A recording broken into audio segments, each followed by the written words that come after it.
piping and roasting. Yeah, that's what we do. Set 'em up, knock 'em down, make that cherry glow. Whiskey and cigars, the gentleman's cologne. Cheers, y'all.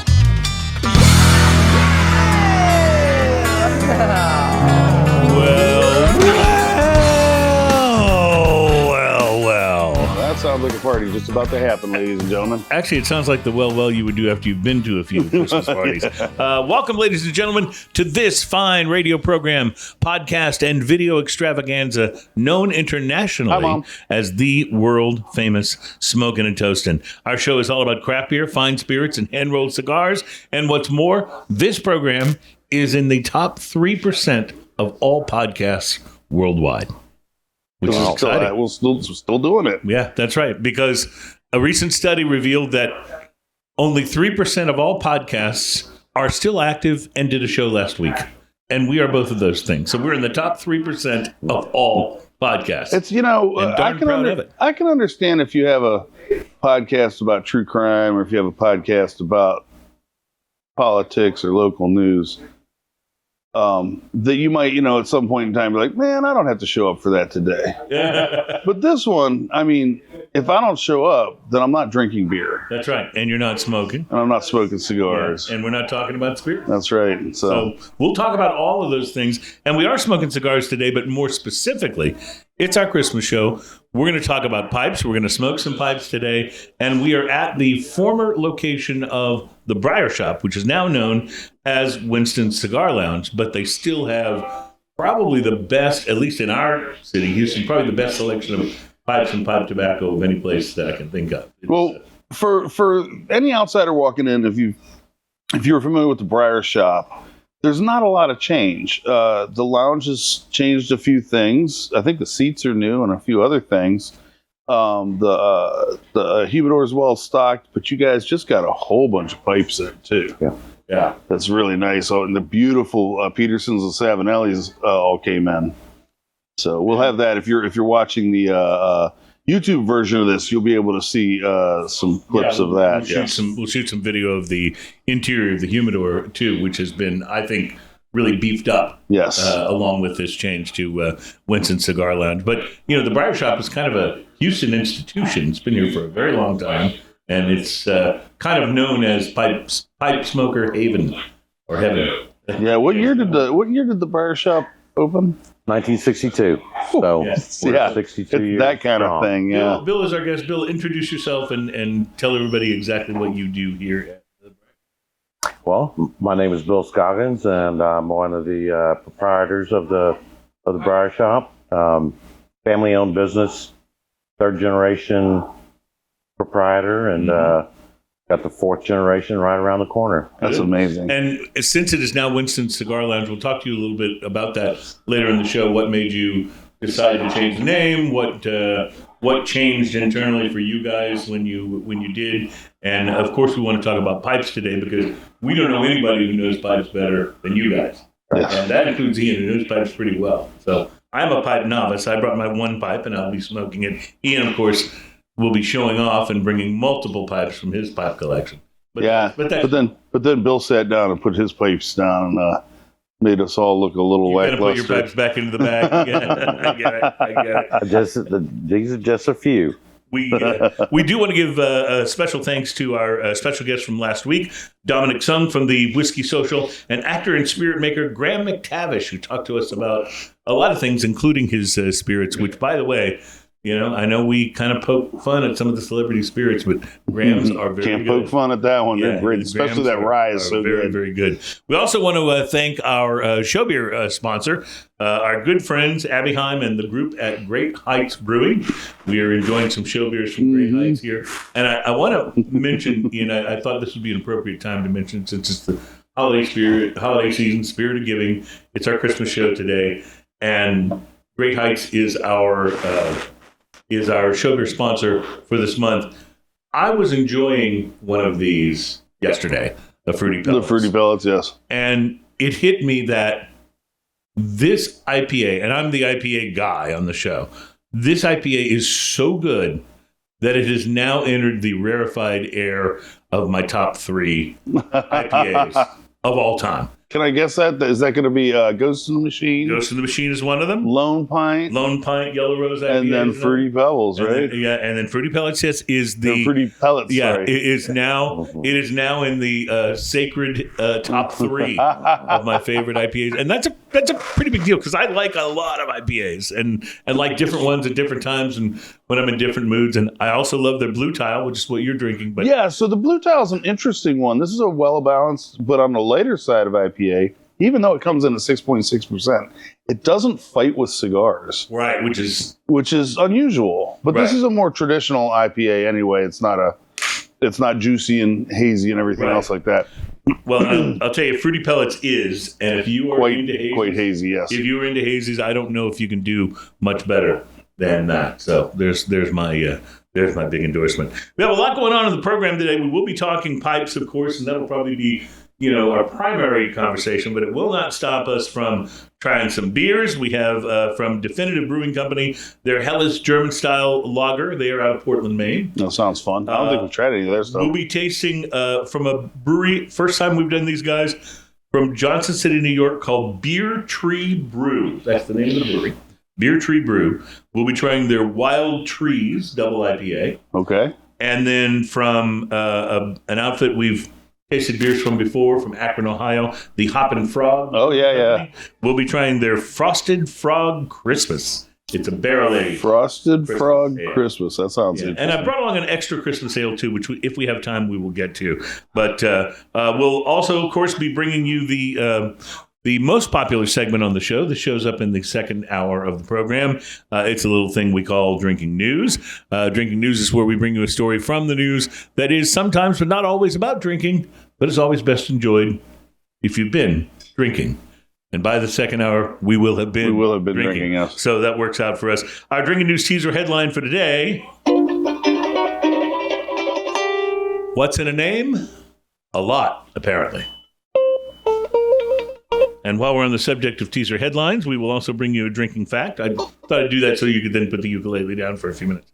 Our drinking fact, which will bring you an actual fact about drinking that is actually true, but maybe unusual. Our drinking fact teaser headline is: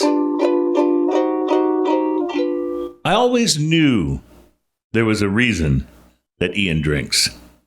There's your teaser. We'll tell you about some cigars to watch for. We will talk about pipes quite a bit, including, and we do a pipe show about once a year. So we have no problem just going back to the basics. Like if you're interested in pipes, but you haven't really experimented with them before, we'll talk a bit about the basics, how you can buy a very inexpensive pipe that's very good to kind of get you started on your pipe journey, and then just the basics about how to fill a pipe, how to prepare it for smoking, what the basics are of smoking a pipe. Because I find that, while cigars are a thing that sort of exploded in the 90s and are still, kind of bearing the benefits of that explosion today in terms of popularity, that pipes have been more of like a steady thing. A lot of people smoke pipes and love them, but a lot of people haven't really tried and might want to. Yeah, I think pipes wax and wane to some degree, and I'm sure that Bill has a little more information on that as we get into it, as far as their popularity goes. But because there's not a lot of places, like Houston's a big city, and there's not a lot of places that have much of a selection of pipe tobacco and pipes, right? And pipe tobacco. I mean, you walk in and see all these canisters there in the front. I mean, that's part of the magic of pipes, is being able to try all the different blends. In fact, when we started smoking, I have a Christmas blend, since today's the Christmas show that I was nice. Today. So very excited about that. So anyway, we'll get to all of that on the program, and we'll get to we're going to try a spirit too. I forgot to mention from Grander Rums. We'll be trying their Toasted Oak Single Barrel Panama Rum. It is a Specs barrel pick. Specs is kind of like the Disneyland for big kids Yes. here in our greater Houston area and across Texas, and they do a lot of really cool barrel picks, and I'm excited for us to be able And to if try you're this. ever in Houston visiting, there's a Specs downtown Yeah, and on Smith Street. When you walk in, you will look like a tourist in New York for the first time. mhm. It's stunning. their whiskey aisle where they have all the Scotches and the Irish whiskeys. They have several whiskey aisles, but the one with the Scottish and Irish whiskeys, it's kind of like being in Times Square. You're just like, wow. What is going on here? Yeah. And they have a deli on top of that. Yeah, That's and, outrageous. and it's really, really good. So we'll be looking forward to trying their barrel pick of a single barrel Panama rum. I have brought along a beverage of mystery for us today. And Bill, to just explain, the beverage of mystery is where one of us will bring a beverage of some sort, usually alcoholic, not always, but the beverage of mystery is one where we sample it, we try it, and the only one who knows at that point what it is the person that brought it. Today, that was me, so I know what this is, although I have not tried it. Well, judging from the looks of it, it's grape. This color Judging is from the nose of it, Yeah. Well, also grape. what's interesting about the beverage of mystery is that most of the beverages we try on this program have a tendency to be some variation of brown or amber. Yes. But the beverage of mystery always seems to be multicolored. Have you noticed that? Yeah. Or often does. The beverage Well, is many colors. We kind of address that from time to time is that we do so many beers and spirits that we don't tend to use beers and spirits as our beverage of mystery because yeah. that's a little on the nose. This smells good. I'm going to tell you what it smells like, and you may or may not know what I'm talking about. But for a while, about a year ago, they did a thing at Jack in the Box where they gave you an air freshener for your car that went with, I believe it was maybe the Snoop Dogg or Ice Cube, pack, and it was purple. Is basically what it was, and it was supposed to smell purple. And you know what? This smells just like that. It smells purple, It smells purple. just like that air freshener. I will just say, if I get an air freshener at Jack in the Box, I want it to smell like those 2 for $1.49 tacos. That's what I want. That's what I want my car to smell like. So before we sip this, let's do the official intro, ladies and gentlemen. The beverage of mystery. All right. Sip away, gentlemen. Sip away. Well, it is purple. It tastes like purple. So the nose is funny because the nose smells like, when you're sitting in class in school and the person behind you had the grape bubble gum. Yes. That's exactly what it smells Yeah. like. It does have an artificial grape Like the flavor, secondhand grape bubble gum Yeah. waft. Yeah. Yeah, not grape bubble gum. Grape bubble gum, which does not taste like grape. It Right. just tastes like But grape it does flavor. taste purple. Yeah. I think Bubblicious is the one you're talking Bubble, about. yes, that's exactly Yeah. I think you're talking about Bubblicious. Remember when they used to have Big League Chew?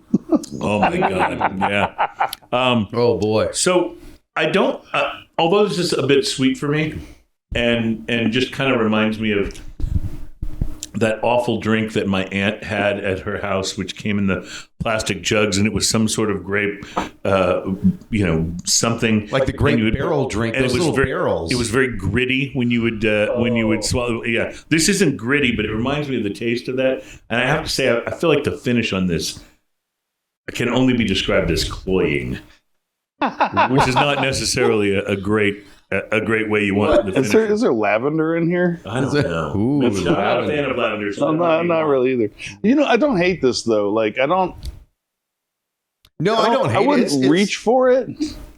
But Yeah. if I was at a buddy's house, he's like, "Here, have one of these." Does it I'd have probably- alcohol in it at all? It does. Okay. It does. And in fact, It doesn't So taste. it does have redeeming quality. It doesn't taste much, so it's I'll go really ahead hitting it well. I'll go ahead and do the reveal. This is a caddy cocktail called Transfusion. Now, this is not the first caddy cocktail you brought in, is it? I don't remember bringing one of these. We've had a lot of Maybe different- we haven't had. This one is a Not ready-to-drink that one. vodka cocktail, and it says here grape, lime, and ginger. And maybe that's what I'm You finding. know, Ginger cloying. is a little 'Cause spicy. what it is. It's I'm the not a big ginger. fan of ginger personally. I Like, recognize that once you said it. Yep. when I order sushi, I always want to make sure the ginger isn't touching Yeah. the fish because I don't want it to, make that whole piece of fish smell like ginger or taste like ginger. But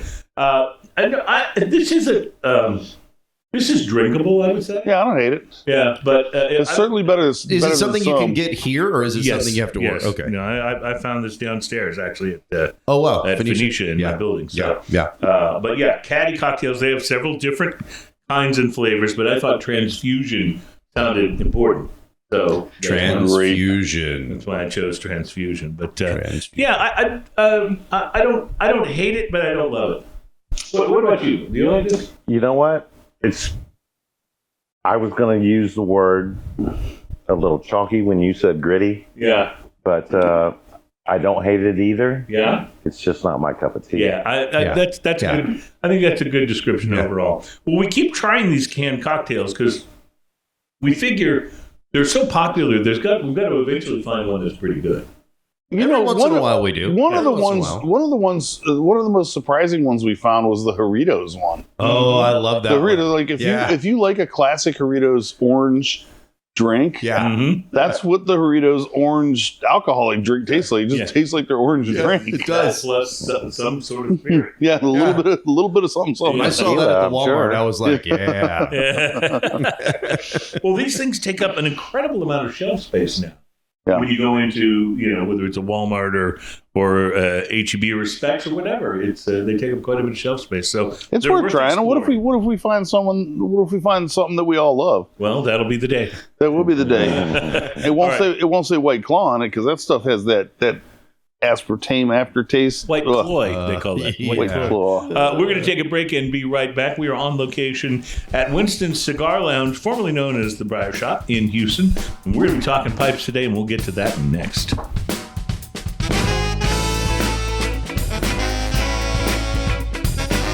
Happy holidays, everybody, and welcome back. It is Smoking and Toasting. Our program is all about craft beer, fine spirits, and hand-rolled cigars. Today is show number 411. Yeah, pretty cool. And so I was now, actually calling you names. I knew you were. I was just moving on. moving on.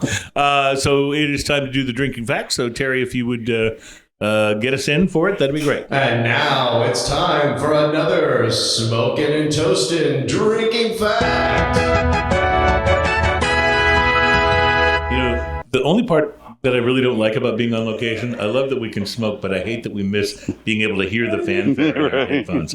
It went out of my head. That wonderful cheesy fanfare is the whole reason for doing this segment. Our drinking fact for today, established as true by scientists all over the world: fruit flies drink alcohol when they are sexually frustrated. Oh. Yeah. Okay. So, maybe you have some things in common with fruit flies, but I'm getting it. Two fruit flies walked into a bar. Right, exactly. So my spirit animal is a fruit fly. With emphasis on the word spirit. Yeah. Said, listen, I don't have much time. Yeah. Yeah. There's so many dad jokes that you can make there. It's just something. But instead of doing dad jokes, let's hear the fanfare one more time. Thank you, Adam. The next thing I think we should do is start talking about pipes. Now, I was not a pipe smoker before we started the show. I did smoke and enjoy cigars, so I'm really a pipe novice, but I enjoy it. And Ian's a much more experienced pipe smoker than me, but I doubt either of us can hold a candle to Bill, how long have you been smoking pipes? Oh, God dang. I started it in college. So. Okay. So it was a very collegiate thing to do. I was going to say, was it because it seemed like it looked so cool to be smoking the pipe? By the time I went to college, I had already sold thousands of pipes through the Briar Shoppe. So, okay. Way back in the 70s and early 80s, and even before then, every gentleman smoked a pipe. And so that's what led my grandmother to start the Briar Shoppe. Okay, that's pretty cool. It is considered a gentlemanly thing, even a scholarly thing, to be my dad smoked a pipe, and very specifically, one of his favorites was a Falcon, which is, if you're watching this visually on YouTube, you can see that the Falcon has a few things about it. Is that the bowl screws right off of it, and the stem is metal. Now, the one he used to smoke was bent. And specifically, he would smoke that because when he was out in the field, he could take it and stick it in his belt and wouldn't worry about it breaking because it was made out of metal. Mm-hmm. So that's how he always carried his in his belt. And he had various other pipes that he would smoke when he was at home, but that was just his favorite. Did he drop his lighter like I do? Sometimes. Party foul. So one of the things I noticed, Bill, when we were getting ready to do the shows, you've got a bowl of pipe tobacco there sitting on the table, and I noticed you going through it before you pack any into your pipe. You were going through and just kind of kneading it with your fingers. What does that accomplish? Well, so that just breaks up any big bits of tobacco that are still there. That particular blend uses Virginia slices, which is a pressed tobacco that is then sliced, and unless you break it up, you just got a big piece of tobacco, a big leaf, basically, right? Leaf particle. So, Ian, walk us through the basics of loading the pipe. Well, I can tell you how I'd do it. I'd love to hear everyone here who smokes a pipe, like how they do it. But what I'm doing is I'm just... You tell us how you do it, and then they'll tell you where you're wrong. How about that? So I'm just filling my pipe. I just have it in the pouch here, and I'm just using my first finger to put tobacco in there. I'm not pressing it in real tight until I get it full, and then I give it a little, I pack it in just a little bit. And that's really it. I don't do much more than that. I know that some people make big...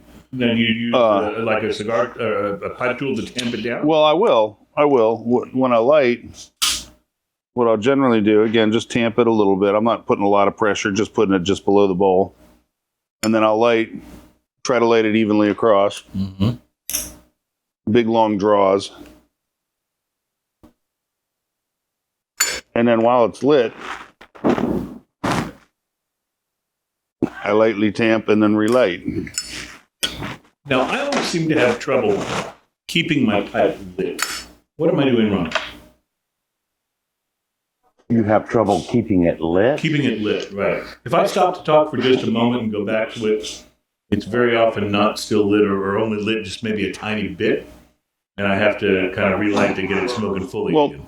One of the things I'll do, and I'll let Bill explain the whole process, I'm sure much better than I do, but I'll put 2 fingers across the top to carb it a little bit if I notice that the pipe is smoking a little less smoke. Like now. You put it across while you puff? Mm-hmm.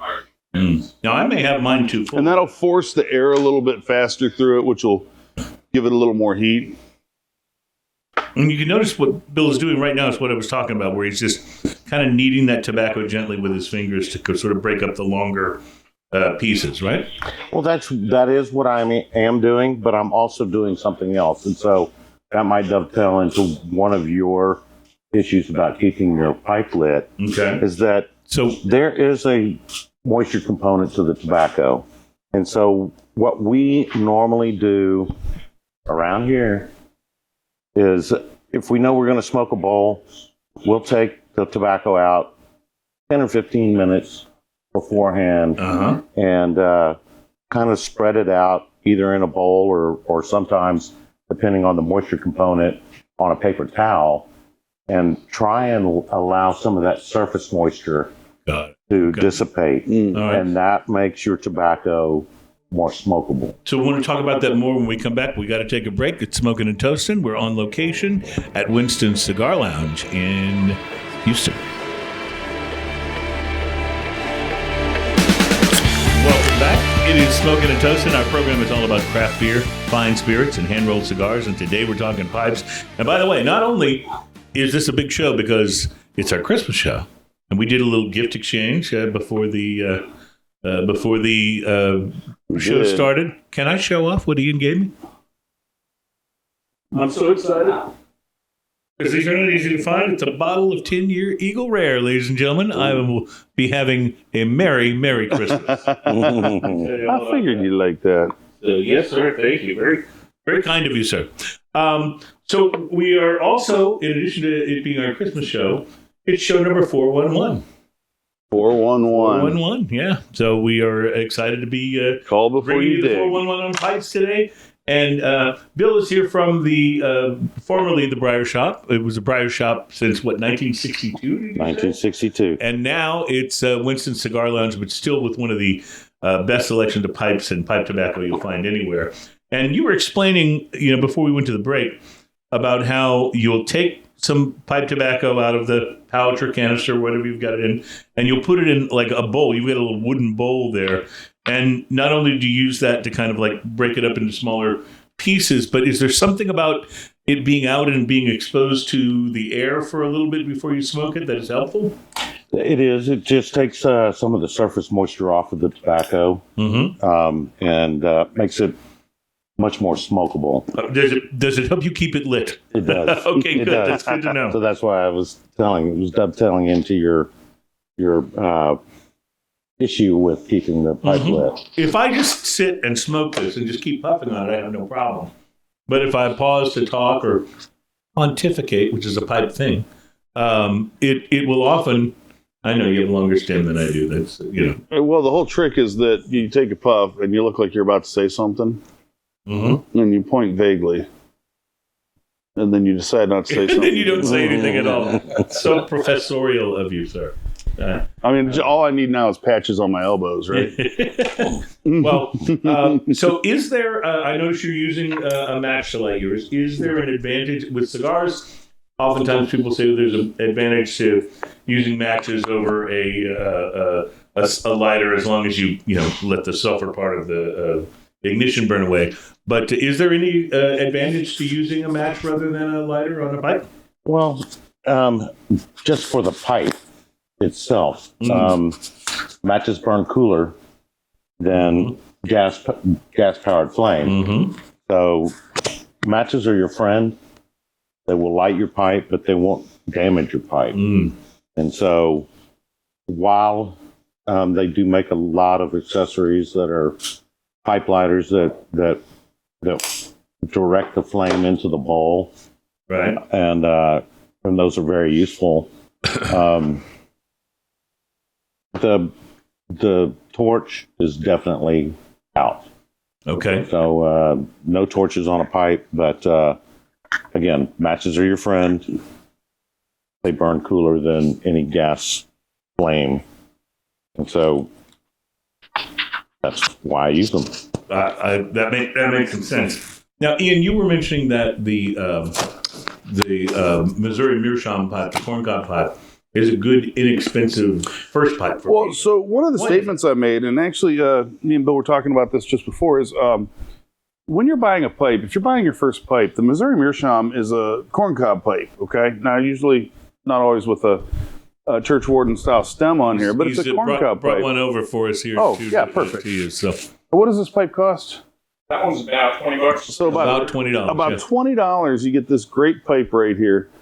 And there's nothing else in that price point that smokes even close to this. As a matter of fact, I made the statement that you have to spend more than like $60 or more to get a pipe that'll even smoke equal or better than this. And Bill backed me up on it. He said, we don't even start our regular line of pipes until about $60 because underneath that, you just don't get a great smoking pipe, right? Correct. So you sell those Missouri Except for Meerschaums. these, yeah. Right. So there's kind of a gap between that $20 to $30, depending on which model you get, and then $60 getting into a real Briar pipe and those kind of things. Now, is that one for sale? Yes. All right, well, hand that to Terry. This is going to be my Christmas gift to Terry.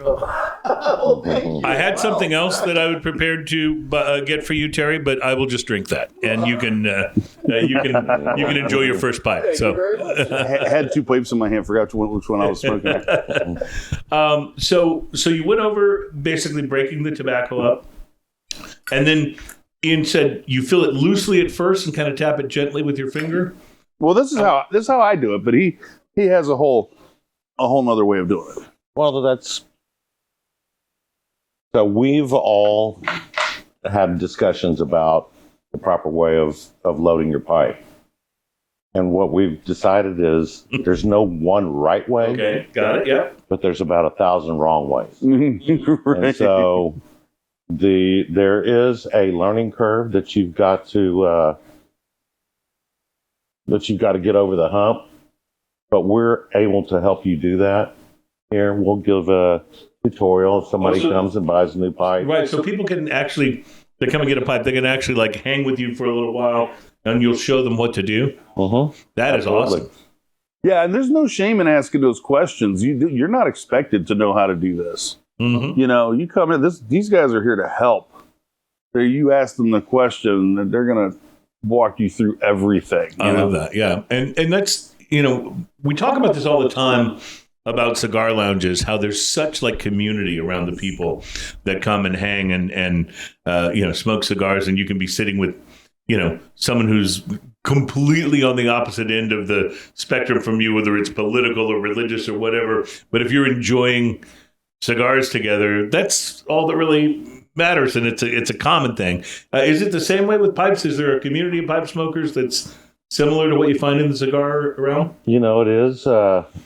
It's just everybody wanting to share their experiences and share their knowledge. I've got one customer in particular. Love him. He's my best salesperson. That's not on the payroll. And he came in about 15 years ago, and he'd been smoking a pipe for a while, and he was like, I don't get it. I'm going to give up. And we said, now, hold on. Don't give it up. We can help you. We can walk you through this. And so now he comes in here and espouses to anybody who wants to listen about how to properly smoke a pipe. Well, it would be great. Next time we're here, we should try to see if we can arrange for him to come on and be a guest. It'd be a lot of fun. So. Yeah, it would be. You know, I was in here the other day after we recorded our last show and had a cigar, and it was a gentleman that came in and was asking about different tobaccos, and you were helping him. And at one point in time, you walked back to get something, and I said, you know, one of my favorites up here is the account. Just give that a smell. Mm-hmm. And he did. He goes, oh, I'm going to take some of that too. All right. Yeah. I have a question about pipe tobacco. We learned a lot over the course of doing the show about cigar tobacco and what the different, you know, types are and where they grow and the difference between the top leaves and the lower leaves of the tobacco plant and all those things, wrapper tobacco, binder and filler tobacco. But pipe tobacco and most of the notable tobacco for cigars comes either from Cuba, of course, for Cubans, or from Nicaragua, Honduras, the Dominican Republic, some from Mexico, a little bit from the United States. Is there a particular place that pipe tobacco kind of is sort of the sweet spot for growing that particular tobacco, or how does it work? Where does it come from? Well, so I mean, it's comes mainly from the United States, but there's also a lot of European tobacco farms that go into the pipe stream as opposed to going into the cigar stream. Yeah, right. And is there a defining characteristic to pipe tobacco? Is there certain blends, not blends, but certain tobaccos, certain strains that are more appropriate for pipe tobacco than others? Well, that's a good question. I would say that I enjoy a lot of Virginias, but Cavendishes and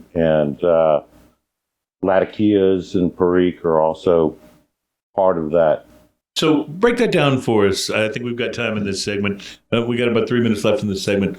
What are the essential differences between those different styles or types of tobacco that you mentioned for pipes? Ooh, that is also a very good question. Virginias tend to have a more natural sweetness to them. Mm-hmm.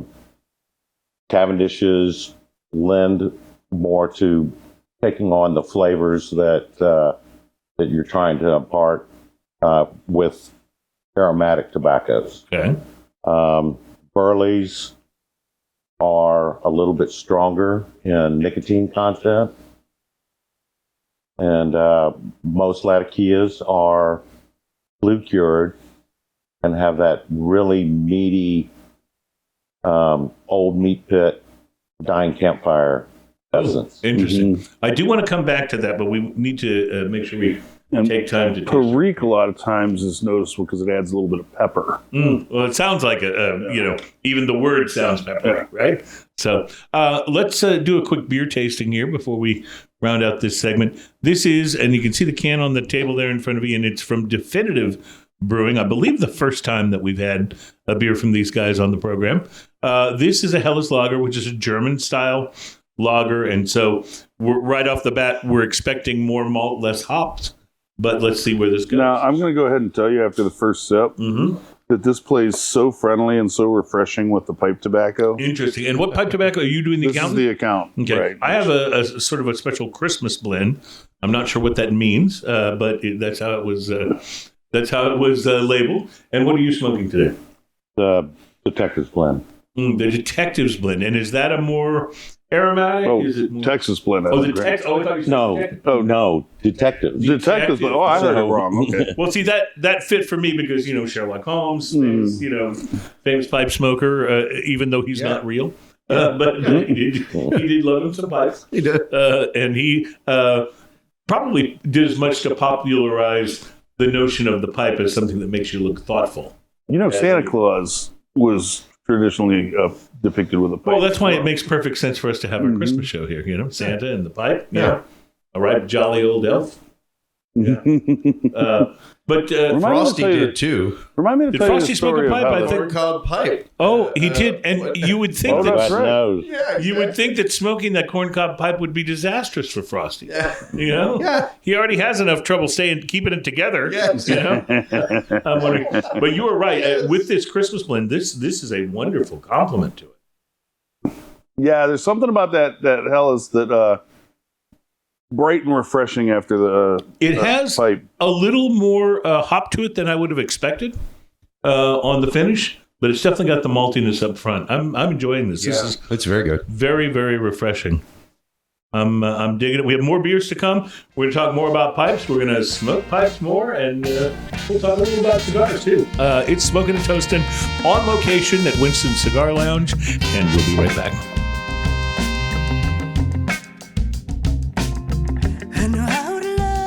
Welcome back. It is Smoking and Toasting. Our program is all about craft beer, fine spirits, hand-rolled cigars, and today talking a lot about pipes, because we do, about once a year, we do a pipe show. And pipes are a much different smoking experience than cigars. It's every bit as enjoyable, I would say, but a much different kind of experience. How would you explain that? There's a little more ceremony to it. There's more the whole packing the bowl, Right. getting everything, and everyone has their own way, as we talked about, packing the bowl and then lighting this pipe and keeping it lit, of course, is part of it. Well, But at see, least for me, it's the ongoing so struggle. So unlike cigars, where you generally don't want to have to relight them, mm-hmm. right? I mean, they go out from time to time. Generally, you don't want that to happen. With pipe tobacco, it's fine to put your bowl down. If it goes out, you can relight it. With most tobacco, I would say that there's no relight penalty. Unless you leave it, you don't want to leave it sitting overnight, because that would be very harsh the next day. But if you're sitting there doing things, you can always set your pipe down, do some other stuff, and then relight it. And that's kind of a nice thing about it as well. But there's a little bit of tending to it that you have to do. And if you like to do busy stuff with your hands, this is a good way to enjoy A little it. bit of a detour, but I'll just mention one of those cigar accessories that I think is essentially worthless, or that I've found to be worthless, is that one that's the cigar saver, and it's designed for you to put a partially smoked cigar in it. Like if you're, done for the day or whatever, and you can pull it back out of there tomorrow and smoke it. Doesn't work. No. It doesn't work. It Your just cigar will be stale and harsh. exactly, almost even harsher than, like, sometimes if you let your cigar go out and you're doing something else and you come back and it's a half an hour later and you get a little of that harshness, that cigar saver seems to amplify the harshness to me. Well, because you're closing the cigar in with its stale smoke. And it's stale tobacco. Yeah. Now, Now, I bought one of those and used it just to carry cigars around. I never put it can work for that. Yeah, it was fine because I could just stick it in my pocket. But yeah. With pipes, is there like essentially no limit to how many tobacco blends there are? I'd be curious as to just how many, even approximately how many you carry here in the store. So you're right. It is virtually endless. My grandmother used to blend tobaccos for people all the time. She knew more about tobacco than really anybody I've ever known. And Did she when smoke we a pipe took as well? over, absolutely. I love that. Absolutely. And when we took over, we discovered card files. Oh, wow. I had like 3 or 4 different card files with 500 recipes each Wow. for almost every individual that used to come in. Now, Ian, you've talked about blending your own pipe tobacco from different individual tobaccos before. So at one point in time, both of my brothers happened to be in town for Christmas. So it was around this time, or maybe a week later in the year, and the Briar Shoppe was having a blending event, and so we all came up and joined in the blending event. We had a great time with it, and then at the end of the blending event, they were judging whose blends were best. I got second place on that one. Nice. But we had such a great time doing it because they had all the different tobaccos laid out that you would blend. Now, when you buy a tobacco blend, this is already done for you. Like this account, and this is already done. This is a blend that I enjoy, and I can just buy it, when I come in here. But you can buy the individual styles of tobacco and blend them to your taste. Interesting, and it's something that you get to do in a way that you really don't with cigars. I mean, you don't get to take the actual, raw or slightly cured cigar tobacco, roll your own, and then smoke it. And if you do, don't smoke it that day. But but the point is, and you will see these cigar shops sometimes that are like, we have a cigar roller on the premises. Yeah, no. I mean, it's fun to watch. Don't get me wrong. Put it in your humidor and let it sit there for a little bit first. Mm-hmm. Yeah. But it is difficult. That's a very difficult thing to learn. Whereas with pipe tobacco, you can kind of experiment like all you want, right? It's pretty easy to do. Well, so I have at my house, I have some Perique. And this is the one that's more peppery. That's the real peppery one. And at one point in time, when I was being more experimental, I decided, I wonder what it's like just to smoke Perique, just so I know what that flavor is. And it's harsh. It's great as a flavor. You don't use a whole lot of time. Deer tongue is another one that's like that. It's a very specific flavor. And by itself, it's a little much, but hard to close one hand. But sometimes a little bit tossed into a blend can go a long way. So you think of it like your salt and pepper, like your cayenne, those kind of things. So we'll talk a little bit more about that in the second hour of the show. We have drinking news coming up, and we have more beers and a spirit to taste. In fact, we'll get into some IPA next that I think there's a real good chance I'm going to like because it's an IPA. We'll take a break. We'll be right back. It's Smoking and Toasting. Welcome back to show number 411 of Smoking and Toasting. Our program is all about craft beer, fine spirits, hand-rolled cigars, and pipes. And today we're doing quite a bit of pipe smoking at one of the premium pipe locations in the United States. We are at what used to be known as the Briar Shoppe. It's now Winston's Cigar Lounge. So, Bill, before we get into tobacco a little bit more, tell me about what made you guys decide to refocus and rename the shop, and what you did to make it even more of a cigar lounge as Winston's. Well, really, we changed out of necessity. That makes sense. So COVID was not our friend. Yeah, it wasn't anyone's friend. COVID was not our friend, and we lost a lot of people, lost a lot of revenue, and although we were able to hold on, we were not in a good place. So I have a friend of 35 years that we've kind of had each other's backs for that amount of time. And when I could help him, we did that. And when he could help me, in this case, we did that. So I brought on a partner who had an influx of capital, and but that also came along with some merging of processes. Sure. His cigar lounge in San Juan Capistrano. Oh, I thought you were going to say a cool place. is called Winston's, and he is an English fella, and also a Winston Churchill file. Cool. But if you can imagine that we've been doing the same thing for so long that when my sister and I bought my aunt's interest out, we were still using a stubby pencil and a big pink eraser, doing all of the things that could have and should have been done with computers. Sure. And so he was like, "Man, that's a mess." Yeah. and we can help fix that mess, but I've got to bring it under my umbrella. Yeah. And so,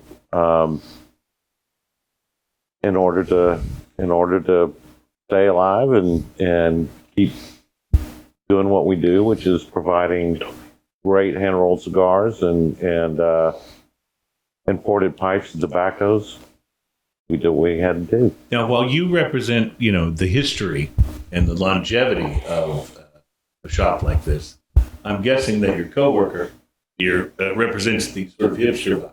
Is that fair to say? Absolutely, but I refer to him as a gentleman. A gentleman, hipster. a gentleman hipster. Introduce yourself. Gentleman hipster. My name is Austin Schwartz. Pick up your mic there, Austin. No, he's got a Oh, you got that. I think I'm mic'd in here. I'm sorry. Yeah. All right, we're good. My name's Austin Schwartz. I've been with the shop about a decade now. First picked up a pipe when I was off in college up in Rhode Island. Occasional cigar smoker before that, but small interest from a little mom and pop shop up there, and it built into a full career. Where did you go, by the way? Salve Regina in Newport, Rhode Island. Okay, I have not been there, but I have heard of it. Gorgeous small I little school. lived up in the New England area for a while and used to love to come down to Newport and spend like a long Saturday. Yeah, if you come over the bridge, you know where Fort Adams is? Yes. That's where we sail out of. Okay, cool. Love it. Yeah, it's a great spot. Any of our listeners that are in the New England area can attest to what it's like to just take a Saturday and spend it down there. It's awesome. Used to do that all the time. Nice. I say down there because I was in Boston, so it was down. It was down for me. Heading But, generally south. yeah, exactly. So you are something of an expert in terms of pipe tobacco itself, and I noticed you brought over some individual bags, which I assume these are some of the base tobaccos. Is that a good way to describe them? Yeah, we were discussing some of that earlier. So I have a few different tobaccos representative of the categories that we were discussing. So we have a Virginia flake here, which is going to be originally from Virginia, Carolinas, Old Bell, now grown as far away as Zimbabwe. They can be grown many places. Wow. But here we can just kind of pass these around and get our nose in them. This is going to be naturally a higher sugar content.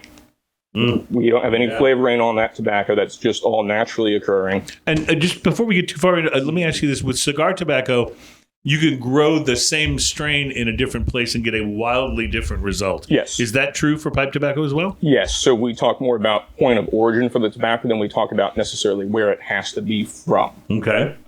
It ultimately comes from where did it originate. So that Virginia could be from Zimbabwe, and we would still refer to it as a Virginia. Okay. If we were being more specific, we would say a Virginia from Zimbabwe. Right. But, Or Virginia seed. Right. Like a lot of times they call that way in the pipe world, so which you also know quite a bit about. So. And then here we have Perique, which we were discussing. Which is more spicy? Yeah, it's fermented in ex-whiskey barrels in St. James Parish in Louisiana. Oh, I know St. James Parish. And as identified, not really to be smoked on its own. Definitely use it with Virginias in particular. Trust me, I tried this once. Yeah. I think everyone's tried it once, and that's usually where it stops. Yeah, it's a little bit rough. This, I forgot about this side of it. It has a little bit of a leather on the nose as well. Certainly can. So I get a little swamp out of it. Oh, do you? Very earthy, a little swampy. Yeah, I like that. Nice. I think of it as adding, as we were saying, a little bit of spice. So a little spice in with a Virginia blend works really well. This is one of the burley blends, tend to be higher nicotine. You see a lot of burley and Virginia tobaccos used by the cigarette industry, for instance. Right. This definitely smells more tobacco-ish. Yeah. If that's a thing. It has a little more kind of meat to it. Mm-hmm. Oh yeah. Mm-hmm. That makes sense. Oh, there's it's this has got more depth to it than I think either of the other ones. Like as far as there's some Kind of on its own, definitely. But I see what you mean by the meatier kind of nose. And this one is representative of a category of Oriental tobaccos, which can be grown in Catarini, in Greece, and it has a broader area. I mean, it's relatively geographically tight, but these have on their own kind of more delicate, more tea-like aroma to them. Yeah, so the first thing I think of is like a green tea or even just like that smell of like just a basic like Lipton tea bag. Yeah. And That's a lovely smell. Mm-hmm. There's a lot of potential to them, but they're delicate, so it's easy to overwhelm them. Yeah. And then we have Latakia or Latakia, which we were discussing, which comes from Syria and or Cyprus. More Cyprus now on account of war. There's that, yes. But it's smoked over some of their native hardwoods. So that started as an Oriental tobacco. And then with that smoke applied, we get this more briskety kind of profile from them. So this almost makes me think of like the the peated Scotch sort of a vibe to it. It's got just a little, like you said, smoky. Definitely one of the more aromatic bags. Very smoky before you even light it. Yeah. Mm-hmm. And this is also in the Preak category. You don't really want to smoke it on its own. It's not necessarily going to be overwhelming, but it can be a little monotone. So it needs those other tobaccos to give it body. To give it some depth and some character. Now, while I'm still facing my same keep it lit problems, which obviously this is just something I'm not doing right, but I switched up to the Pumpkin King blend. I really like this. What can you tell me about this blend? I picked it because I like The Nightmare Before Christmas, and that's one of the most famous lines in Nightmare Before Christmas. But I'm really digging this, though. It's a mellow blend, and don't quote me on this precisely, but I'm fairly certain we're going to have Virginia, Black and Gold Cavendish, and we have a little bit of that kind of seasonal, what we associate with Thanksgiving, Christmas, some of those. Right, just that little nutmeg, cinnamon, sort of, yeah. And it's not overly done. It's not heavy-handed, but it's there.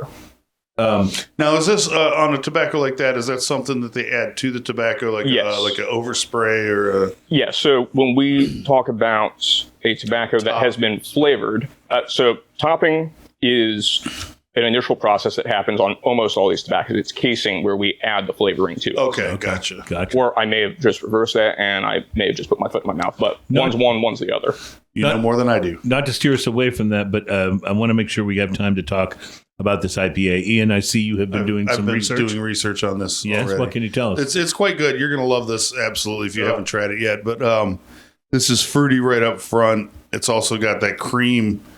It is very creamy, almost like an oatmeal cream. Yeah, all the way through to the end, and then instead of being a bitter snap, it's kind of a gentle bitter that kind of builds. Mm-hmm. Yeah, builds a little in intensity on the finish. I like this a lot. This is Vivid Trees Oat Cream Double IPA coming in at 8.2%. So it is oat cream. Interesting. Oat cream. Because that was what I got was sort of that oatmeal cream. I've had, I'm trying to remember if it was Parrish or who it was that did an oatmeal cream IPA that I thought was just delicious. I have not been able to find it of late. It leaves an interesting bitterness on the tongue. There's a slight astringency it leaves in the mouth, but it's in that makes me want to have another sip kind of way. This is from a brewery out of Johnson City, New York called Beer Tree Brew.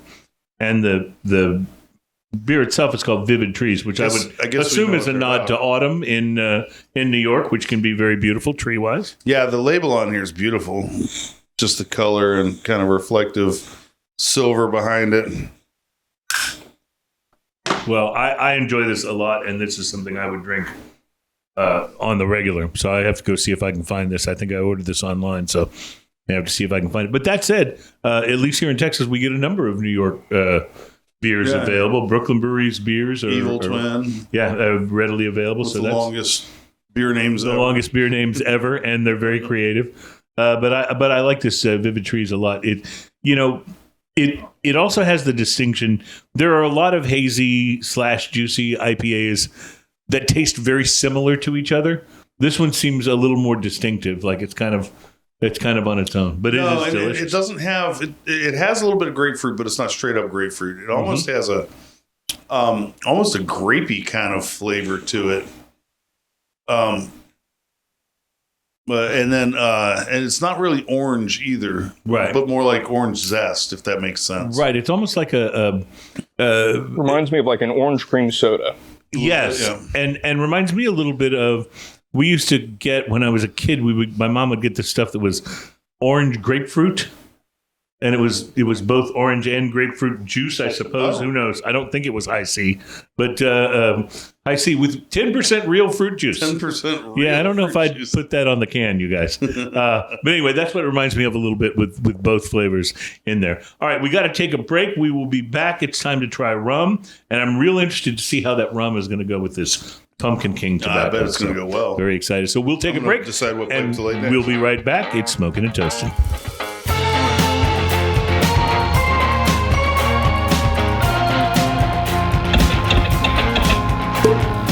Welcome back. That wonderful sound means it's time for another segment of Smoking and Toasting. Our show is all about craft beer, fine spirits, hand-rolled cigars, and today, of course, pipes. We are venturing into the fine spirit portion of the show here as Ian is pouring for us a Grander, Grander, Grander, toasted oak single barrel Panama rum that was a Specs barrel pick. Got to meet these folks at the Whiskey Social. They had a booth set up there for Grander rum and really enjoyed some of their expressions. So I went and picked this one up at Specs, and I'm really excited for us to try this. You may have noticed, by the way, that I have, taken heed of OSHA safety requirements. I cleared the plastic from the neck from the top of the bottle so that Ian wouldn't have any danger of giving himself plastic cuts as we no plastic cuts. open this up. Also, because you cleared the neck of the bottle of some of the rum, I didn't have to worry too much about spilling. It really helps, and that's an important part of what we do here, particularly when we're on location, like we are at Winston Cigar Lounge today. We don't want to put their, licenses in any jeopardy by causing any. Very grand-looking bottle. It is. I like the shape of that bottle. It is called Grander, and it is a Panama rum. And Grander, by the way, series. Similar to our friend Docs and the people at Plant Array, where they source rums from all over, particularly the Caribbean. Grander does the same. You can find Panama rums. You can find rums from Belize. You can find rums from a number of different places. Jamaican rum. This one is from Panama. This one is. So there are things that I love about this that may not sound amazing, but they are.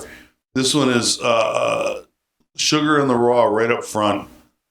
Yep. A little bit of brown sugar past that. A little bit of rubber. And a little chemical kind of taste that's so good. I love that. Yeah, the rubber I always call that the funk.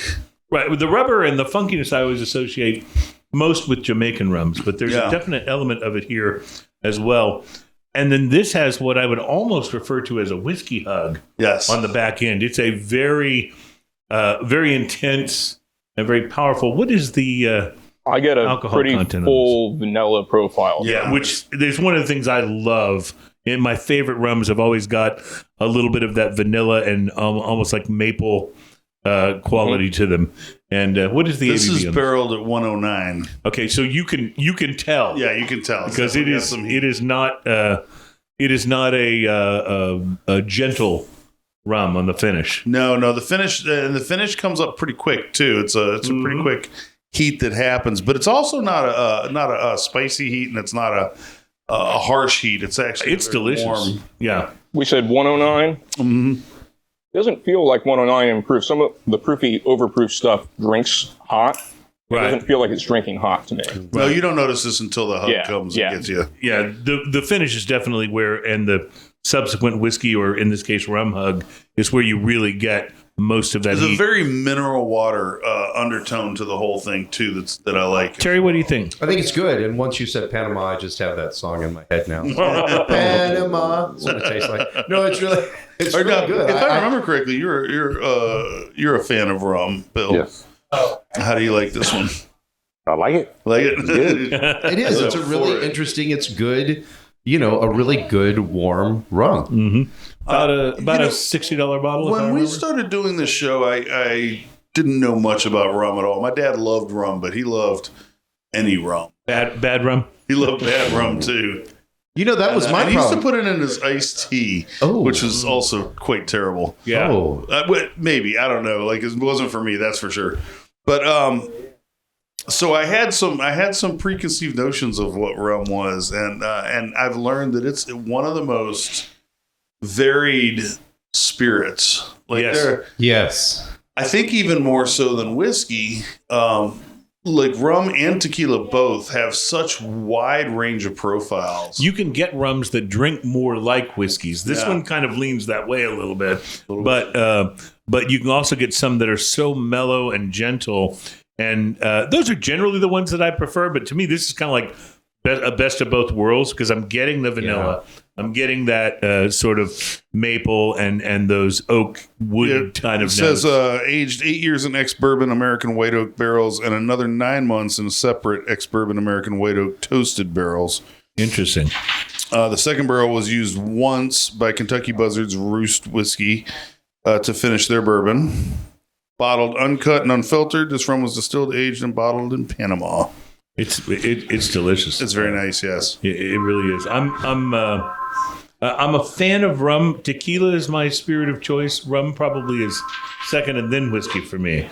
But I really enjoy, like you said, the broad variety of what you can do with rum. See, I thought that rum was just one, especially when I used to just think it was the clear rum, and every once in a while it came with a guy, a pirate on the bottle. That was it. And I had tried some really bad stuff over time. So I was never a real big fan of rum, just because of all the experiences I had was with stuff that wasn't really good. Well, I'll tell you now, I'm seeing there's a lot more to possibilities. I'll tell you, Terry, it was I believe it was before you were on the show, but we had a really wonderful rum experience with and of course my mind is going to blank now. Florida Cognac, thank you. Where they brought us in not only several amazing expressions of rum, but also their 25-year, and it's elegant, amazing, and wonderful as any top shelf whiskey you can think of. I mean, it's just and absolutely gentle and mellow and wonderful. Don't forget, they also brought in a volcano. Well, it was a very memorable show. It really was. They did bring in a little volcano, and it was way cooler than the ones I used to make in elementary school for science day. Yeah, where you just took the baking soda and the vinegar, and this was way cooler than that.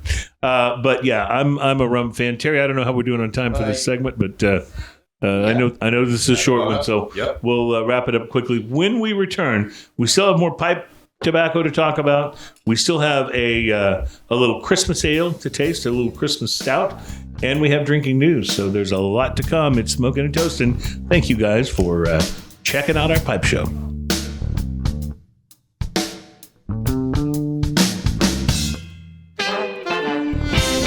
In the beginning. Welcome back. We are on location at Winston's Cigar Lounge, formerly known as the Briar Shoppe. Still a foremost destination for pipe smokers, but they also have a great humidor with awesome cigars too. And we're going to talk a little bit about more of all of those things, but this is Smoking and Toasting. It's show number 411, and it's time now for Drinking News. Drinking news. Now it's time for drinking news. A Florida man with one arm said he had a gator for a pet. When asked about his absent arm, he said, I had to take my gator to the vet. Drinking news. Now it's time for drinking news. Cheers, y'all. Well, Drinking News is the segment of the program where we bring you a story from the news, something that did actually happen. And it is sometimes, and maybe even often, about drinking, but not always. But it is always best enjoyed if you've been drinking. And we got rum board, so we have been drinking. We have been drinking.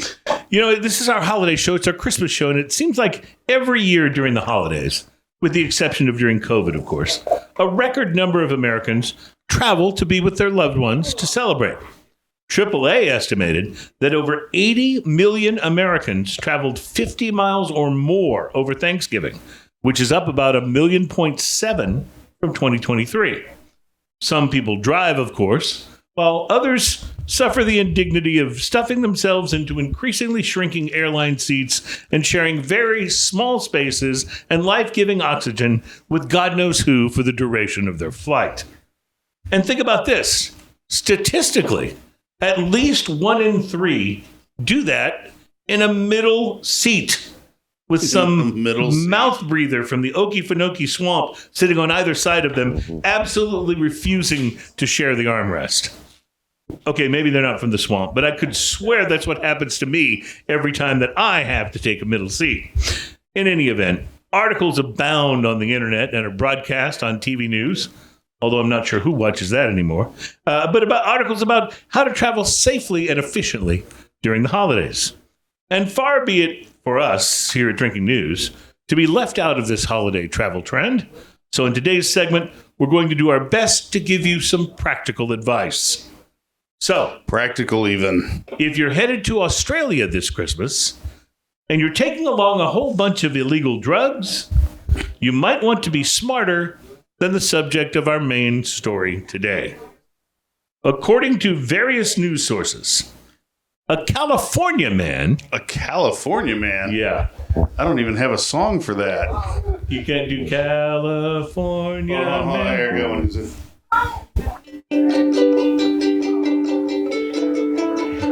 Okay, I see what you did there. A little Zeppelin with it. I see what you did there. Well, he wasn't going to California. He was a California man who was going to Australia. And he was recently faced with the dilemma, and this may, you may relate to this, of how to transport a kilogram of crystal meth to Sydney with him on the flight. Gonna need that. And apparently, he came up with quite a novel idea about how to get the drugs through customs and on his way to the land down under, where reputable sources report that women glow and men plunder. Or so I've been told. His plan was simple, really. He checked for his baggage 2 suitcases, one gray and one pink, that were filled with clothes that were caked in dry methamphetamine. And these weren't just ordinary clothes. They were all sorts of things. How did those clothes smell? Including a cow pajama onesie that prosecutors say was dried stiff and covered in a white residue. Now, obviously, this California man's plan did not work. Officials seized the baggage and then seized the California man on the jetway waiting to board. He was arrested and taken to jail. So, sorry, California man, no Vegemite sandwich for you. And while his scheme was foiled, I mean, you do know they have drug-sniffing dogs at the airport, right? One wonders how smart of a plan it even was in the first place. I mean, let's say he gets to Australia and his drugs go undetected. How the hell do you efficiently get caked crystal meth out of a small cow costume? I don't recall that particular episode of Breaking Bad, although it might have been a really good one. I mean, imagine Walt knocking on Jesse's door to find him completely wasted and passed out on the couch wearing a cow pajama onesie. I mean, that would have been some quality television right there. If you're watching the video version of the show, here's a picture of the cow pajamas, complete with a quasi-realistic looking cow head and stuffed horns at the top. Nothing conspicuous about that. Here at Drinking News, we understand that a very small percentage of our listeners are trying to figure out how to smuggle methamphetamine over the river and through the woods to grandmother's house. So maybe this story and the warning it provides are not necessarily relevant to you if you're traveling this holiday season. And so that's why, as a public service to you, the listener, and despite repeated requests not to do this from family, friends, and mental health professionals, we prepared a small number of suggestions for you in the form of another Drinking News Top 5 list. This would be the top 5 suggestions for successful holiday travel. Top 5 suggestions for successful holiday travel. Number 5, try not to drive to grandma's house in a Tesla super truck. You'll probably get there, but you'll look like an idiot when you do. Number 4, if you're trying to smuggle weed on the plane, put it in something other than that carry-on bag you bought at a Snoop Dogg concert with his picture on it. Number 3, if you're on a plane that's too crowded, try repeating "Death to Infidels" out loud over and over to empty out some of the seats next to you. That works. Number 2, never try to travel with an emotional support gator. And the number 1 suggestion for successful holiday travel, number 1, avoid saying anything to the TSA agents at the security checkpoint like, "You guys don't actually do cavity searches, do you?"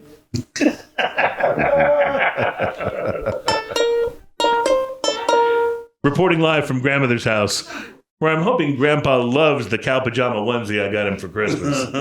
My name is Cruz, and that is your Drinking news, drinking news.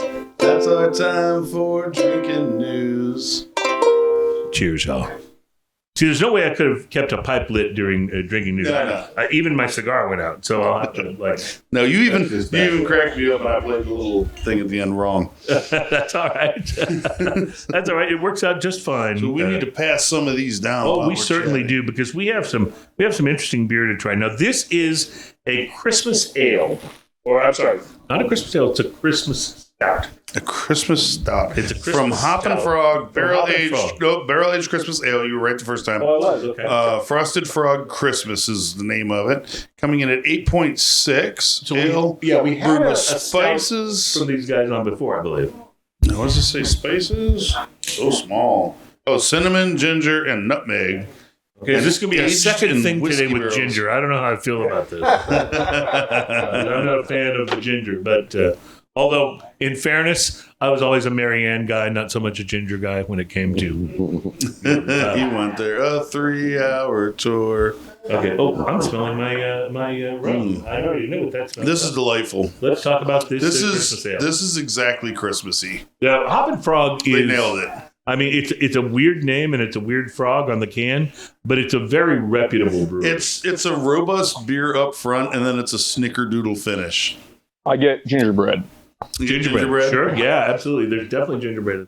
And see, gingerbread I'm okay with. Right. It's just that pure, like kind of like raw ginger, like they serve with sushi. Yeah, that It can be a little rough. Yeah. doesn't work for me. That's like a pickle. But no, I like this a lot. You're right. It is absolutely wonderful. No, this is a perfect beer. Like this comes in the 1 pint can, so this is a perfect beer to kind of share around and have a little bit of. I don't know if I'd be quaffing a whole can of this Yeah. because it is big. It's I a would little drink much. this floating down the river. You would? Yeah, Okay. absolutely. I would. There you go. But it's got just that touch of like holiday spices. It doesn't taste like a pumpkin pie, but it's got just enough of that holiday spice in there to make it feel like it's a beer for the Now, holidays. would it work with fried frog's legs? I don't know, but I'd be willing to Yeah, try. you know, they're more chicken-like than anything else. Yep. So I would say Might work. depends on how you cook the frog leg. Yep. You know, I say if you've got straight up breaded fried frog legs, as long as you're not dipping them in ranch, probably go real well. Yeah. I tell you what, it does You know go what would with. be good though? Dill. Yep. A little bit of dill will go great with this too. I'll tell you what, it does go with the Grander Panama rum. Oh, I hadn't Have you gone back to the rum after this? That's a pretty much a taste. Oh wow. I also have some of our house cigars Ooh. that are blended for us out of It is Placencia. Christmas. Yeah, and it's interesting because I asked him earlier. I said, "Yeah, who does your house blend?" And he was kind of like, "Well, the only people we could find was Placencia." Placencia makes it I'm telling you, Placencia, those guys have got it going on. I mean, easily one of the most reputable brands in the cigar business, and what they make and what they blend is terrific. So I have some questions about this. Yeah. How So you make the decision. Okay, we're going to change the name to Winston's. We're going to put together our own house line of cigars. You've got a really nice display of them right as you walk in the humidor on the left there. What is the process then? What do? Do you go to? Let's say you figure out you want to do it with Plasencia. Do you go to their headquarters? Do you go to their factory? Do they send you samples? How does it work when you're trying to decide, okay, this is the blend we want? Well, initially it is a bit of your people talk to our people, but it was also guest blended with Akil from Regius Cigars, who I actually met before I was working in the industry. And so he was part of the collaborative effort of creating this blend for us. And did you have a particular sort of style or flavor that you were aiming for, or was it like, show us what you can do and we'll pick what we like? I think with Plasencia, it's always a matter of picking the profile that you like. Yeah. I haven't had a cigar from them that was bad. This is a medium-bodied cigar, real approachable. It's not too light for a heavy, I only smoke full-bodied cigar smokers, and it's not too intimidating for a brand new smoker either. Yeah, honestly, I always find that somewhere between medium and medium full is kind of like my sweet spot. That's pretty much where I end up most of the time, too. And it's... But you're right. Sometimes there are some of the cigars I have in my humidor that I will not give to just casual smokers who come over and want to try something because I'm afraid it'll just like totally You don't smoke cigars? wallop them. Here's a chisel. Exactly. That's like saying I want to make sure you never smoke cigars. Oh man. Yeah, but you're right. If you can find something medium bodied, sometimes they can handle that and really begin to get a sense for the flavor. I mean, like I think most cigar smokers, I first started with much more light-bodied, Connecticut. A classic Romeo. Right. Medium is an interesting place, though, because you can have medium that's spicy, that comes off a little more bold, even though it's not as bold as you would think. But you can also have a medium cigar that has a ton of flavor without being overly spicy and overly, you used the word earlier, cloying. That is also approachable from people who don't smoke cigars very often or are just getting into it, and they go, okay, oh wow, this is a medium cigar, but it's not, it's not beating me down. Yep. Because there's a fullness of flavor and there's a fullness of strength too. Right. And that's where a lot of new smokers get confused. Sure. The fullness of flavor just means you're getting tons of flavor out of it, but fullness of body or fullness of strength is how hard it might knock you on your ass, basically. Which we've all had at least one that did that to us at least once. Yep.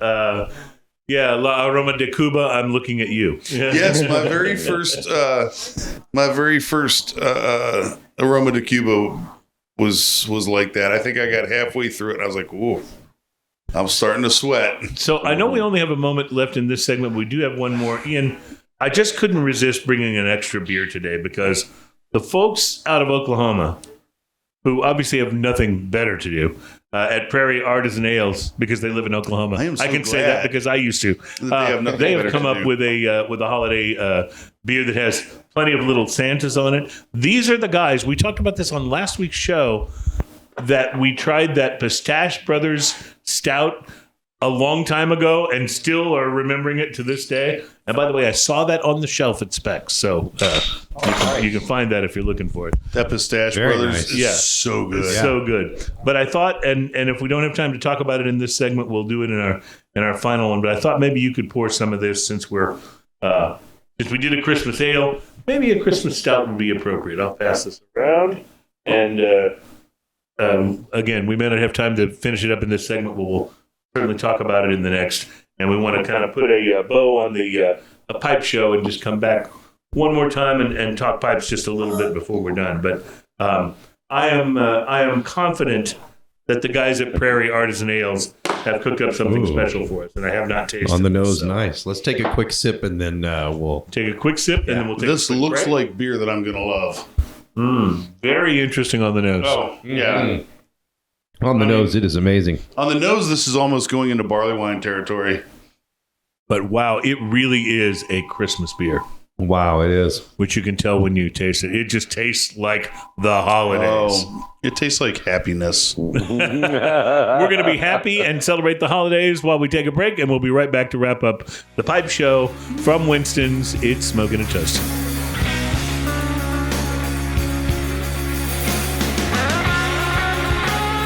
Welcome back. It's Smoking and Toasting, show number 411, on location at Winston Cigar Lounge, where we're smoking cigars and pipes and enjoying the heck out of all of I it. just want to say this. You gave me a Christmas present earlier, and this poke right here, this is made for like when your cigar is a little too tight and you want to poke it. Yep. This thing is absolutely brilliant, and I love it. I hope you will be able to put that to good use. It has saved some cigars for me that I would have had to just I've had toss some otherwise. cigars that I've jammed out in frustration. And I'm just like, because you try to roll it between your fingers and it splits, or you then you just try to mess open it up all the end, and then you're past the cap and stuff. And I had another cigar poker that I liked, but I couldn't get it to quite open things up well enough. So before I got this, my go-to was actually an ice pick.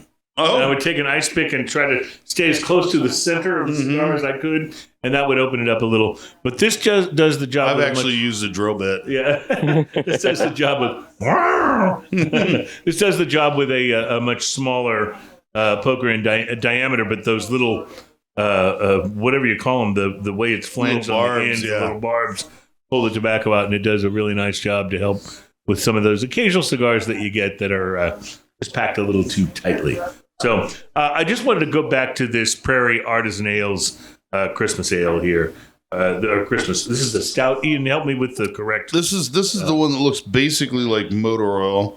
Very used motor oil. Barrel aged Christmas bomb. Yeah, because they have their whole series, their bomb series, right? Yep. And they do not disappoint. Imperial stout brewed with spices and aged in whiskey barrels. It's just wonderful. I mean, this is if you want to think about a beer that you could, pour a little bit of and pass around at your holiday party, get everyone into that holiday mood and spirit. Oh, this will would put be you the in a one. holiday mood. Yeah. It's coming in at 13% too. Oh, no kidding. Yeah, so you'll be in a holiday mood real quickly. This is going to elevate your mood for you. It's another interesting one where beer proof for me feels like you notice it often more quickly than we do overproof on whiskeys. Yeah. But again, this doesn't feel overproof No, because probably its danger point is that it doesn't Yeah, it's feel. because it's a little too easy. There's Yeah. so much vanilla in this. Yeah. Oh, But I it's love vanilla bean. It's not like processed vanilla. It's very natural vanilla bean kind of. Also, where we have zero carbonation on it, that affects the drink the flow. viscosity. Yeah. Mouth absolutely. feel. Yeah. Absolutely. Well, guys, we have had just the greatest time here, and not just because of the rum and the Christmas beers, but it's been such a good time here, just smoking pipes, enjoying this sort of like a community of hanging out at Winston Cigar Lounge. You guys have got nice, comfortable chairs and a couch, and it's a great place to come and just hang and to just whether you're smoking a pipe or a cigar, to really get into that thing that is what I feel like is the number one benefit to cigars, which is the ability to just chill and relax. And the shop has that feel too when you walk in, and because it's a little brighter outside, you've got the tint on the windows inside, so it's a little darker inside. Takes you a second for your eyes to adjust, and then you see the back wall with all the pipes. You start seeing the people and everything here, but it's a very relaxed atmosphere. It's such a nice place. That tent up front was done for our pipes, in fact, because you get oxidation on the stems with your vulcanite. So while it's darkening it a little, it's a super UV blocker. So we had to put it in because I had pipes that were oxidizing. That's interesting. Yeah. Way quickly. So the UV blocking on that was part of it. So the front window is done that way to protect our pipes. I have a few pipes that I have to polish out the stem on for that very reason. It takes time. Terry, your first experience smoking a pipe here on today's show. What do you think? I'm a big fan. I really do. It's I like it. It's nice. It's different than a cigar. It's got its whole different atmosphere than a cigar. I enjoy it, and I thank you for the pipe. I feel like we're contributing to the delinquency of Terry because he wasn't nearly as into the cigars and now pipes and even maybe some of the whiskeys and stuff before we he didn't used to started with him on the show. I was just just hung out at church all the time. Yeah. If you went to church with Jim Heim, they smoke cigars. Yeah, at his that's right. church, That's so, right. yeah. Oh, that's right. Yes. No, I enjoy getting to learn more about these things. You know what I mean? Like the experiences I've had, like I say, with the rum or whatever. Or I remember when I was a kid and I had to go to this restaurant and with my mom, and we were with some people, and there was this one guy and he was smoking a cigar. I was like 10, and it must have been a bad cigar, but he was just blowing it at my, and I was just like, this is horrible. Yeah. And to have them redeemed as to, you know what, they're not all like that. Yeah, exactly. I grew up with my dad. My dad used to smoke Continental Club Kentucky Blend or Kentucky Club Continental Blend. I don't know if it's even out there and available anymore, but it was such a distinctive smell, and like everywhere he went, people would just follow that smell. They're like, this smells so good because it was this beautiful aromatic. Well, one of the things I just wanted to say as we're wrapping up is that if you're interested in pipes or cigars for that matter, but specifically talking about pipes, and you don't really know where to start, how to start, this is one of the best places to come because not only will they sell you one and not try to sell you, something that's more expensive than you need to get started, but they will also work with you on, learning how to load it, how to tap it, how to smoke it with the eye rolling. There's none of that. No judgment. They're like, let me. It's learning to ride a bike. Once you know what you're doing, it's easy. At first, it seems like a whole bunch of stuff's going on. And you're not sure what any of it's doing. And once you know what you're doing, nice and chill. To close, your favorite pipe? Mike Terra, local Houston artisan. Not sure if it's on camera. Put one on camera. Yep, we can get that. He's been somewhat forcibly retired on account of Harvey, but he's still around and kicking.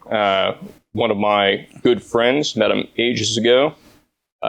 He makes some of the best pipes I've ever smoked. Well, gentlemen, thank you so much for spending this time with us and for allowing us to come here and enjoy your establishment as much as we do. We appreciate it. Looking forward to smoking your house blend made by Placencia. And we are also, by the way, going to be bringing you a little bit of a bonus segment because we have a rep from Savinelli and several other lines here that happened across our show today. And so we're going to spend a few minutes with him. If you are listening to the podcast version or checking us out on YouTube, please enjoy the bonus segment. If not, and you're listening to us on radio, we'll see you next week. And Merry Christmas, everybody. Have a great weekend, as we like to say. Merry Christmas. Cheers. Merry Christmas. Y'all. Cheers. Cheers, y'all.